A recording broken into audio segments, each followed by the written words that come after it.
হুয়াল্লাযী খালাকা লাকুম মা ফিল আরদি জামিআ সুম্মা ইসতাওয়া ইলাস সামাই ফাসাওয়াহুন্না সাবআ সামাওয়াত ওয়া হুয়া বিকুল্লি শাইইন আলীম। হুয়াল্লাযী খালাকা লাকুম, তিনিই তোমাদের জন্য সৃষ্টি করেছেন এই পৃথিবীতে যা আছে সকল কিছু। এই পৃথিবীর সব কিছু আল্লাহ সুবহানাহু ওয়া তাআলা সৃষ্টি করেছেন for your benefit, for your benefit. খালাকা লাকুম, তোমাদের জন্য, তোমাদের উপকারার্থে, তোমাদের উপকারার্থে। পানির ভিতরের যে প্রাণীগুলো, বিভিন্ন রকম মাছ আমাদের লাগে নাকি লাগে না? বাহিরের যে জীবজন্তুগুলো এগুলো আমাদের লাগে নাকি লাগে না? গাছের যে ফলমূলগুলো এগুলো আমাদের লাগে নাকি লাগে না? লাগে। এই আয়াত থেকে মুফাসসিরিনে কেরাম আরেকটা ব্যাখ্যা করেছেন, সেটা হলো হুয়াল্লাযী খালাকা লাকুম মা ফিল আরদি জামিআ। আল্লাহ সুবহানাহু ওয়া তাআলা পৃথিবীর সব তোমাদের জন্য, তোমাদের উপকারার্থে সৃষ্টি করেছেন। সকল কিছু আমাদের উপকারার্থে, আর আমাদেরকে সৃষ্টি করেছেন আল্লাহর ইবাদত করার জন্য, আল্লাহর ইবাদত করার জন্য। এই আয়াতের একটা ব্যাখ্যা করেছেন মুফাসসিরিনে কেরাম যে অস্তিত্বে যা কিছু আছে সব হালাল, সব হালাল। প্রথম মূলনীতি হলো সব হালাল, খাওয়ার জন্য হালাল, ব্যবহারের জন্য হালাল। শুধুমাত্র ওইটাই হারাম যেটাকে আলাদা নাম উল্লেখ করে, ইন্ডিকেট করে হারাম বলে দেওয়া হয়েছে। বৈষয়িক সকল কিছু, পাট শাক, পাট শাক হালাল না হারাম? লাল শাক, পুঁই শাক, হ্যাঁ হালাল। আল্লাহর হস্তে বলি, একটা হাদিসও নাই পাট শাক হালাল, একটা আয়াতও নাই যে পুঁই শাক হালাল, এটা সপক্ষে একটাও নাই। তাহলে হালাল কেমনে? এই মূলনীতির কারণে, যেহেতু হারাম না, যেহেতু নিষিদ্ধ না। তাহলে কোনটা কোনটা হারাম আল্লাহ বলে দিলেন, হুররিমাত আলাইকুমুল মাইতাতু ওয়াদ-দামু ওয়া লাহমুল খিনজিরি ওয়া মা উহিল্লা লিগাইরিল্লাহি বিহি ওয়াল মুনখানিকাতু ওয়াল মাওকুদাতু ওয়াল মুতারাদ্দিয়াতু। হ্যাঁ, এখানে মৃত প্রাণী, তারপরে এরকম করে হ্যাঁ মদ, শুকর, এগুলো অনেকগুলো আল্লাহ উল্লেখ করলেন যে এগুলি তোমাদের জন্য হারাম, এগুলি তোমাদের জন্য হারাম। আল্লাহ সুবহানাহু ওয়া তাআলা কোরআনে আরো মূলনীতি দিলেন, ওয়া ইউহিল্লু লাহুমুত তাইয়্যিবাতি ওয়া ইউহাররিমু আলাইহিমুল খাবাইথ। তাইয়্যিবাত, যত ভালো জিনিস আছে, যত ভালো জিনিস আছে সব হালাল। যত ভালো জিনিস আছে, beneficial, every beneficial thing is lawful for human being, beneficial. এইবার আপনি আসেন, যদি বলেন শুকরের গোশত বেনিফিশিয়াল, না, বেনিফিশিয়াল না। কারণ এর মধ্যে কি আছে? এর মধ্যে অনেক ক্ষতি আছে, এমন জার্ম আছে। আধুনিক বিজ্ঞান এগুলি আধুনিকভাবে প্রমাণ করার চেষ্টা করেছে যে কোরআন, হাদিস, ইসলামী শরিয়া কেন শুকর হারাম করলো। শুকরের গোশত ভালো, মজা, হ্যাঁ অন্য গোশতের মতোই, হ্যাঁ ভালো চর্বি আছে, এরকম সেরকম। আমার আপনার তো মেজাজ এরকম যে যখন শুনছি হারাম তখন এটার প্রতি কি ঘৃণা, ঠিক না? এটা আমার আপনার সুন্দর মেজাজের কারণে, আলহামদুলিল্লাহ। কিন্তু যারা নাকি এগুলি খায় তাদের, হ্যাঁ তোমরা খাসি খাইতে পারো, গরু খাইতে পারো, আমরা শুকর খালি কি হয়েছে? হ্যাঁ, হাজার কারণে আল্লাহ সুবহানাহু ওয়া তাআলা এটাকে কি করেছেন? হারাম করেছেন। এক নম্বর হলো এটা রুচি, মানে এমন, এটা রুচি এরকম যেটা অন্য অন্য কোনো প্রাণীর সাথে নাই। আর এটা প্রতিপালিত হয় খুব নোংরা জায়গার মধ্যে, যে লম্বা আলোচনা না করি। সর্বশেষ যেটা, সেটা হলো আধুনিক বিজ্ঞান এটাকে পরীক্ষা করে দেখেছে, আমরা সাধারণ যেই আগুনে পাকাইয়া খাই, এই আগুনের তাপমাত্রা হইল 100, 150, 200, 250, 300, 400 ডিগ্রি, এর বেশি না, এর বেশি না। এই আগুনে পাকাইলে শুকরের মধ্যে এমন কিছু জার্ম আছে যেগুলো মারা যায় না, অন্য প্রাণীর গুলো মরে যায়, অন্য প্রাণীর গুলো মরে যায়। এই জন্য আধুনিক ইউরোপ, আমি ইউরোপে ছিলাম তো, হ্যাঁ এইগুলি সচক্ষে দেখছি। হ্যাঁ, আধুনিক ইউরোপ, তাদেরকে দেখতাম যে এই যে শুকর যে ভুনা করে, ফ্রাই করে যে বিক্রি করে, এটা তারা ইলেকট্রিক হিট দিয়া এমনভাবে পাকায়, ওই টেম্পারেচারটা। এবং যারা এই ধরনের রেস্টুরেন্টে চাকরি করে আমাদের বাংলাদেশি ভাইয়েরা, তারা সহ কিছু সচেতন মানুষ আছে না, তারা বললো যে এই যে শুকর, যেখানে জার্মান ভাষায় বলে ব্রাতেন, ব্রাতেন মানে হলো ফ্রাই করা, যা করে সেইখানে তারা তাপমাত্রা দেয় 1350। কত? 1350। কারণ শুকরের মধ্যে যে জার্মগুলো আছে 1200 ডিগ্রি পর্যন্ত মরে না, 1200 ডিগ্রি পর্যন্ত মরে না। কিন্তু 1200-র উপরে যখন দেওয়া হয় 1350, তখন আর সেগুলি থাকে না। ফলে এটার যে বাহ্যিক ক্ষতিকর জিনিস যেগুলো, সেগুলো মরে যায়, ধ্বংস হয়ে যায়। অতএব ওই আগুন দিয়ে যদি পাকায় শুকর খায়, এবার খাওয়া যাবে নাকি যাবে না? তাও খাওয়া যাবে না, না তবু খাওয়া যাবে না। কারণ কি? কারণ হইলো আল্লাহ সুবহানাহু ওয়া তাআলা যে হালাল হারাম শরীয়তের যে বিধানগুলো, এটা শুধুমাত্র সীমিত কয়েকজনের জন্য না, এটা সবার জন্য। এটা শহরে আধুনিক মানে যুগে বর্তমানে ইলেকট্রিসিটি আবিষ্কার হয়েছে, তখন না এটা সম্ভব। এর আগে যখন ইলেকট্রিসিটি ছিল না, তখন মানুষ ছিল নাকি ছিল না?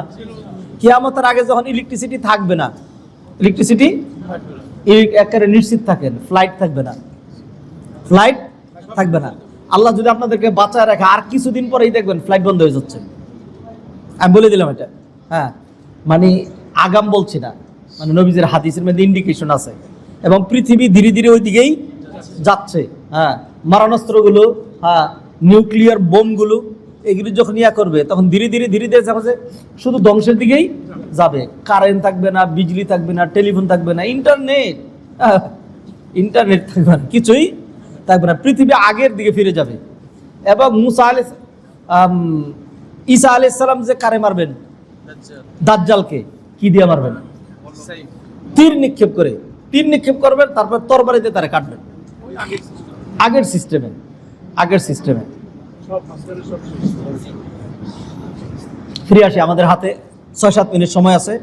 আল্লাহ বলেন, হুয়াল্লাযী খালাকা লাকুম মা ফিল আরদি জামিআ, তিনি আল্লাহ যিনি পৃথিবীর সবকিছু তোমাদের কল্যাণে সৃষ্টি করেছেন। আচ্ছা, এই আয়াত অনুযায়ী পাথর খাওয়া যাবে? মাটি খাওয়া যাবে? আয়াত তো বলছে খাওয়া যাবে। আয়াত কি বলছে? খাওয়া যাবে। কিন্তু কেন খাওয়া যাবে না? কারণ আল্লাহ একটা বলে দিলেন, খালাকা লাকুম, তোমাদের উপকারার্থে।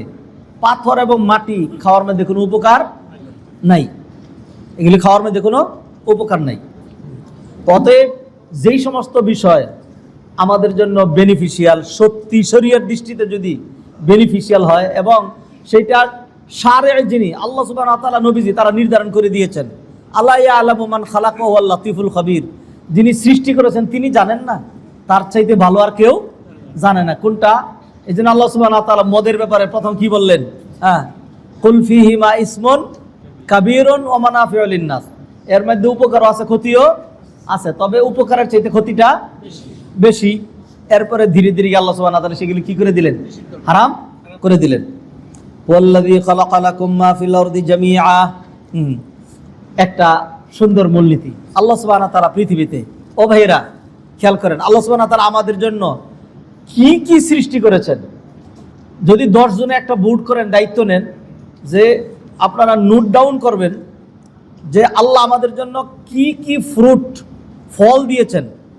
10 জন দায়িত্ব নেন, 1 মাস সময় নেন, পৃথিবীর সকল ফ্রুটগুলো নোট ডাউন করবেন। পারবেন? হ্যাঁ। 10 জন দায়িত্ব নেন যে কত রকম শাক সবজি আল্লাহ সুবহানাহু ওয়া তাআলা আমাদেরকে দিয়েছেন। গোশত, মাছ, পাখি, শুটকি, আচার, লেবু, লবণ, হ্যাঁ, নিয়ামত কি পরিমাণ। অন্য আয়াতে আল্লাহ সুবহানাহু ওয়া তাআলা বলে দিলেন, কি বললেন? ওয়া ইন তাউদ্দু নি'মাতাল্লাহি লা তুহসুহা ইন্নাল ইনসানা লাযালুমুন কাফফার। আল্লাহর নিয়ামতগুলো যদি শুধু 1টা-2টা করে তুমি কাউন্ট করতে চাও, গণনা করেই শেষ করতে পারবে না। আল্লাহু আকবার। কত নিয়ামত আল্লাহ সুবহানাহু ওয়া তাআলা আমাদেরকে দিয়েছেন। 2টা চোখ দিয়েছেন আল্লাহ সুবহানাহু ওয়া তাআলা, যেই চোখের কারণে উঁচা নিচা, ঠিক না, সবকিছু দেখতে পাচ্ছি। আজকে আমি যখন মাগরিবের ঠিক আজানের সময় গাড়ি যখন ঢুকাচ্ছি, একটা লোক একেবারে হুবহু আমার গাড়ির উপরে উঠতেছে। হ্যাঁ, আমি তো খেয়াল করছি সেটা। পরবর্তী আমি সেইখানে ব্রেক করছি, লোকটা ছিল অন্ধ। লোকটা কি পরে সাথে যখন গাড়ি ধরে দেখলো, এটা করে পরে আস্তে করে সাইড হয়ে গেল। হ্যাঁ, তো ওই লোকটা আহারে, একটা গাড়ি তার বরাবর আসতেছে, হ্যাঁ, দেখছে না। আমি আর আপনি দেখতে পাই নাকি পাই না? হ্যাঁ, নিজের স্ত্রীটাকে যে এত সুন্দর লাগে, এত ভালো লাগে, এত পছন্দ করে বিয়ে করলেন, নিজের নাতিটারা যে এইভাবে জড়ায় ধরেন, নিজের ছেলেটারা যে কুলে নিয়ে কিভাবে আদর করেন, কি পরিমাণ মায়া যে লাগে। কারো সন্তানকে আমাদের কাছে, আমার যেই সন্তান আছে অপছন্দ নেই, আমার সন্তানটা পছন্দ হয় না, আরেকজনের বেশি পছন্দ হয়, এরকম হয় কি? হ্যাঁ, আল্লাহ সুবহানাহু ওয়া তাআলা এত সুন্দর একটা রুচি দিয়ে দিলেন, আমার সন্তান আমার কাছে কালো মনেই হয় না, আমার সন্তান আমার কাছে অসুন্দর মনেই হয় না। তাহলে চোখ দুটো কি নিয়ামত নাকি নিয়ামত না? অনেক নিয়ামত। যাই হোক, আল্লাহ বলেন হুয়াল্লাযী খালাকালাকুম মা ফিল আরদি জামিআ, দরাদমের যা কিছু আছে সব আল্লাহ তোমাদের জন্য সৃষ্টি করলেন।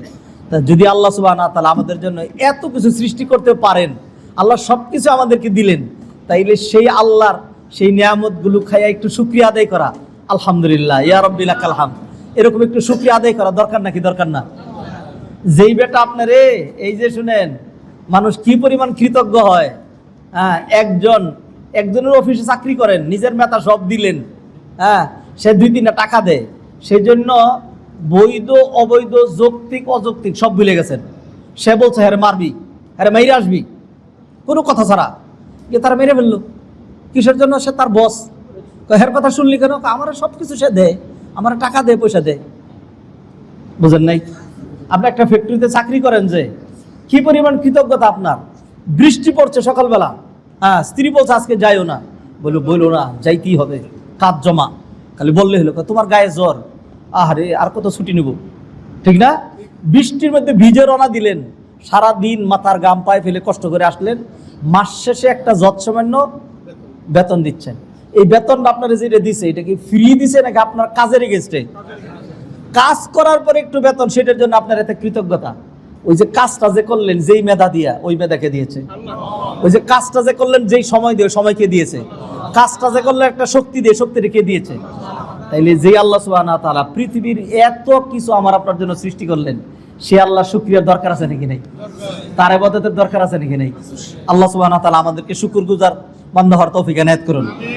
সুম্মাস্তাওয়া ইলাস সামাই, এরপর আল্লাহ সুবহানাহু ওয়া তাআলা মনোনিবেশ করলেন আকাশের দিকে। ফাসাওয়াহুন্না সাবআ সামাওয়াত, এই আকাশকে তিনি 7টা আকাশে বিন্যস্ত করলেন, 7টা আকাশে বিন্যস্ত করলেন। ওহুয়া বিকুল্লি শাইইন আলিম, সকল কিছু তিনি খুব ভালো করে জানেন।